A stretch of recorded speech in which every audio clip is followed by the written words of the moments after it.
Hi, everybody. I'm Stacey Pearsall, one of the contributing editors to the Brabant Bulletin, and I'm here today with Melissa Brown, one of our members with the European Brabant Registry of America. And we're really lucky because she not only has a wonderful Brabant mare, but she's got an appendix, which is really, really special. But I'm not going to tell that story. I'm going to let her do it. Welcome, Melissa. Hello, thank you for having me. So tell me a little bit about yourself. How did you get into horses initially?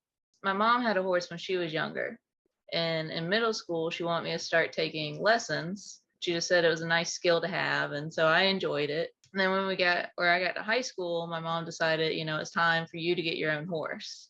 So the first horse I ever got was a sassy Appaloosa, but he taught me a lot. And then a few years later, I saw draft horses, and I just fell in love, and I've been with draft horses ever since. Very cool. And what breed was she? American Belgian. Okay. How did you stumble on the Brabants? I can't remember the first place I saw them, but a friend of mine, Heather, I asked her about it 'cause she's really into drafts too, as you know. And she's like, yeah, they're amazing. We started talking about them. And I've always been more of a, I guess, against the grain type of person. I like the more like unique things and unique breeds. And so I really fell in love with Brabants and everything about them. And, they're more unique and need some building up in America. So tell me, how did you locate your mare, your Brabant story? Let's talk about that. So I started looking for breeding farms, but most of the ones I was finding, I don't know if I just wasn't finding the right ones, but I wasn't finding any that had, the higher percentages. Most of them were around 50 to 70. I was really hoping for something a little higher, but I still got, on some wait lists and whatnot. And then I just happened to see in a comment somebody posted Luca was for sale, and she was 100%, young, 5 years old. And so I messaged about her, went and saw her, and picked her up. Where are you located? I'm in Ridgeway right now. Ridgeway, South Carolina? Yes. Okay. And where was Luca located? She was in Blackville, South Carolina? Yes. So not very far at all. Right. And I'm in South Carolina too, which it's kind of crazy. There aren't very many Brabants in the United States, but to have this sort of concentrated population in the Southeast is really, really nice. Right. So you traveled to Blacksville, South Carolina, looked at Luca. What was your first impressions? Was it the first time you saw one in person? I can't remember if I had seen Heather's before or after Luca, but she was still, she was only 5, so she wasn't fully finished filling out. So she wasn't that huge, massive Brabant. But I mean, she was big, and you could definitely tell she was big or going to be. And she was just so sweet and loving, even to, she'd only known her people so far. Mm-hmm. And, just the way like she came up to me and was loving on me, I just fell in love with her. That's awesome. Congratulations. And when you got her home, you started building a relationship with her. What stood out about the breed to you compared to the other draft horses that you've had in your life? She was a lot kinder, and definitely more of a, I guess, more kind to me, but a little sassier with the other horses, because if she wanted my love, she was getting my love. Mm-hmm. And she would tell all the others to go away. Not even like feeding time, I know all horses get sassy around feeding time. But I, just be out there, no treats, no anything. And she'd be like, no, like, I want pets now. Y'all got to go away. So she's very possessive over me. I've never had another horse be quite like that. How old is she now? How old is Luca now? She's 8. And when did you decide to breed her? I knew even when I started looking for a Brabant, I wanted to breed. And you kind of went a unique route for the breeding. Yes. Tell me a little bit about your decisions and what were behind the choices that you made in terms of selecting a stud to cover your mare. So of course, you always think purebred. So I was debating on Brabants. I did reach out to a few stud owners. Then I got a little worried about, this was Luca's first baby. This is my first baby. So of course that fear is there of something might go wrong, because you never know breeding. And so my thought was, well, maybe if I bred something smaller, it would, be less risk. And so I decided to breed for a mule. And so I found a decent sized jack, nothing too big, nothing too small. and bred for that, just hoping for, a smaller baby, just not this giant draft horse that I just didn't want Luca getting hurt. More so helped me in my anxiety of breeding, because I really if something ever happens, I'll be devastated. I know in breeding something will at some point, but it's still a scary aspect. Mm-hmm. So how did the delivery go? Great. She didn't show like any signs. I mean, she was bagging up, of course, but her bag went down. And even my vet came out the day before and she's like, yeah, she doesn't really look like she's about to go. And the next morning I walked out to feed breakfast and there he was.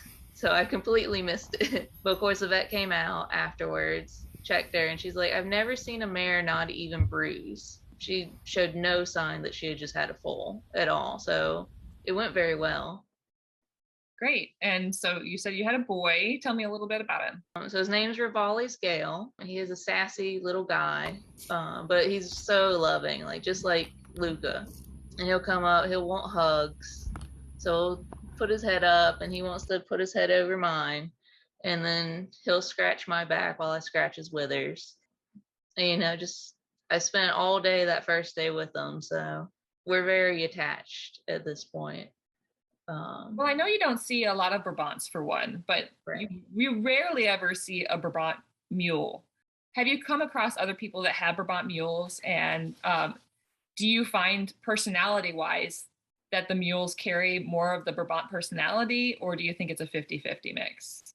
I haven't noticed or haven't seen, especially in person, anybody else with a Brabant mule.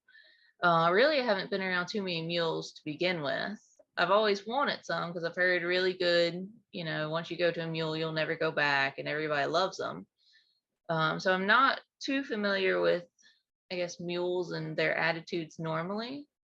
But he definitely does share a lot. He got a lot from Luca and just that loving personality. I mean, I met the Jack and he was a nice Jack, but not near as loving as Rivali and Luca are. Mm-hmm. What are your plans for Rivali? Are you going to keep him? Are you going to train him? Yes. So I'm keeping him. I made that decision long ago. I would keep my first baby. I've had a lot of people inquire about buying him. I'm like, I'm sorry, but he's not going anywhere. So, I've been trying to work with him on little things, just trying to make him a good, baby, because I know he's going to be very big very soon. I just got into, it's called working equitation. So I'm hoping to maybe gear towards that with him in the future for like a show and riding career, and then just trail ride and enjoy them. So who did you breed her back to? I bred her to an Oldenburg stallion because my current riding mare is she's getting older, so she's getting nearer to retirement. So I'm hoping to get more of a sporty horse, kind of like what Symbols is, just something that can go out, maybe jump some things. So a little bit of a mix between draft and something smaller. Tell me a little bit about the Oldenburg stallion you chose. So his name is Iconicus. He was into eventing. And so he's a nice jumper. He throws nice babies. A lot of his babies are in the show world and doing really well. So I decided to go with him, and he's a very nice looking stallion. I love that you are doing these crosses. I think that's becoming more and more popular for people who are looking to develop a warm blood that's specific to the type of discipline they want to do. And I think, I don't know about you, but the Brabant has such a great personality. They're so willing and sweet in your pocket. I like to say that they're, for me, predictable. I mean, I grew up on an Arabian farm, and talk about unpredictability and in some ways instability. But I think the Brabant themselves, they feel like they're so well balanced in the mind. That just kind of, it puts me at ease as well. Like as I get older, I don't want to fall off on anything. And riding them is for me like riding with a babysitter. They're always going to take care of me. The more I talk to folks who are crossing with the Brabant, they tend to carry that personality trait with them. So I'm really glad to hear that Rivali does. And I hope your Oldenburg cross will have the same results. I'm looking forward to seeing that baby on the ground. Yes, me too. What type of riding do you like to do? Mainly I do like trail riding, so do a lot of Western riding. I do enjoy jumping, but I haven't done it as much lately. My main mare is getting older, so I don't jump her as often as I used to, or, back when I used to take lessons in middle school and whatnot. So I was kind of, I was hoping to get with the Oldenburg, maybe something that could jump with me. And then the working equitation, I'm just started taking lessons in that. And that is just kind of, if you like riding English, ride English. If you like Western, ride Western.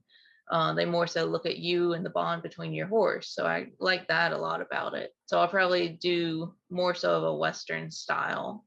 What is the fundamentals of this equitation? Like, do you have to do a series of like walk, trot, canter, or is it more like obstacles? It's a lot of like dressage with obstacles. So there are a couple different events in it. So there's kind of the speed trial where you go through these obstacles just basically as fast as you can. Obviously, completing the obstacles. And then there is basically the same thing with the same obstacles, but they look more so at your bond and how you and your horse work together. So it's a lot more of it's ease of handling. So how well the horse handles, how well you handle the horse, and how y'all work together. A lot of dressage movements and your side passing, you're having to use those, yielding and whatnot to open gates and close gates a little quicker than kind of your typical obstacle shows you might see. Right. And just a lot of that, like how well you can communicate basically. What are your future plans for Luca? Are you going to continue to use her as a brood mare, or will you retire her from breeding? I'll use her for a brood mare as long as she stays nice and healthy. I bred back this year because my vet said, she looks great, do it again. But so as long as she's good and her health's good, I do want to breed her. That's the main reason, I'm getting into Brabants, is I'd like to breed them. Mm-hmm. So I will be looking, once I move and start getting more of my pasture set up there, I'll be looking to get more breeding mares, maybe a stud. Hopefully in the next few years, we'll be moving to Edgefield. It's not too far above Aiken, South Carolina. It's a farm that's been in my family for a long time, so it'll be nice to go out there and farm where my great-grandparents used to farm.